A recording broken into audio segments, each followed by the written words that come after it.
ఈ సమయమందు మేము నీ వాక్యాన్ని ధ్యానిస్తూ ఉండగా వాక్యమై ఉన్న మీరు మాతో మాట్లాడమని మంచి బోధకుడైన యేసుక్రీస్తు ప్రభు నామమును వేడుకొనుచున్నాము తండ్రి. ఆమేన్. మానవుల రక్షణ కొరకై నీ ప్రియ కుమారుని, మానవుల రక్షణ కొరకై నీ ప్రియ కుమారుని లోకమునకు పంపించగా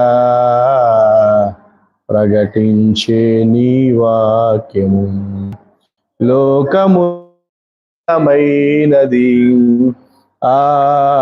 ఎంతో బలమైనది. మరొకసారి దేవుని వాక్యాన్ని చదువుకుందామండి. నిర్గమాకాండము 10వ అధ్యాయము 26వ వచనం. మా పశువులను మాతో కూడా రావలెను, ఒక్క డెక్కైనను విడువబడదు. మా దేవుడైన యెహోవాను సేవించుటకు వాటిలో నుండి తీసుకొనవలెను. మేము దేనితో యెహోవాను సేవింపవలెనో అక్కడ చేరక మునుపు మాకు తెలియదనెను. చాలండి. దేవుని యొద్దకు చేరి వచ్చిన దేవుని పిల్లరా, దేవనామములో మీకు ఎల్లరికూ కృపా సమాధానం కలుగును గాక. ఆమేన్.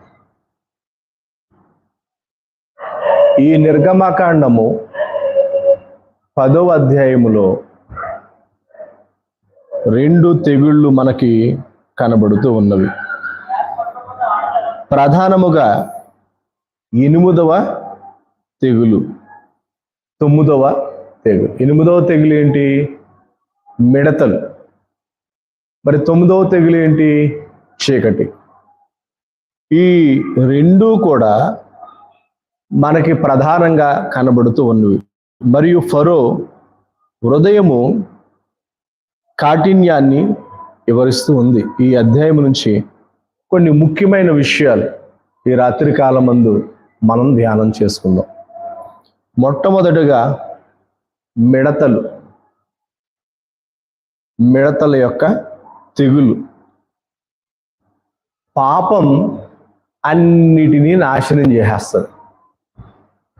అలాగే దేవుడు ఐగుప్తు యొక్క పంటలు నాశనం చేయడానికి ఏం పంపించాడు? మిడతలను పంపించాడు. అప్పుడు ఈ వడగండ్లు అలాగే ఆయా తెగుళ్ళు ఉన్నప్పటికీ ఇంకా ఏదైనా పచ్చదనం కనబడితే ఆ పచ్చదనం కూడా లేకుండా భూమిని పూర్తిగా పచ్చదనం అనేది లేకుండా చేయడానికి దేవుడు మిడతలు పంపించాడు. అవి ఏం చేసి అంటే పూర్తిగా అవి తినివేస్తుంది. రెవెల్ గ్రంథము 2వ అధ్యాయంలో కూడా మిడతల గూర్చి మనం వింటాం. కానీ మిడతలు అనేవి దేనికి సాదృశ్యంగా కనబడుతున్నావు అంటే పాపానికి సాదృశ్యంగా కనబడుతూ ఉన్నది. ప్రతి మనిషిలో పాపం ఉంటుంది. అయితే ఆ మనిషి ఆ పాపాన్ని ఒప్పుకొని నేనిక ఎన్నడూ పాపము చేయనని విడిచిపెట్టాలి. అలా విడిచిపెట్టకుండా ఈ మనిషి పాపాన్ని తనలో దాచుకుంటే, నిప్పు ఒడిలో పెట్టుకుంటే కాలకుండునా అన్నట్లుగా ఆ మనిషి చేసిన అపరాధము ఏం చేస్తుందంటే కొంచెం కొంచెంగా మానవుని యొక్క ఆధ్యాత్మిక పచ్చదనాన్ని తినివేస్తూ ఉంది. మానవుని యొక్క అభివృద్ధిని తినివేస్తూ ఉంది. మానవుని యొక్క కష్టాన్ని అది తినివేస్తూ ఉంది. ఏది? పాపము అనే మిడత.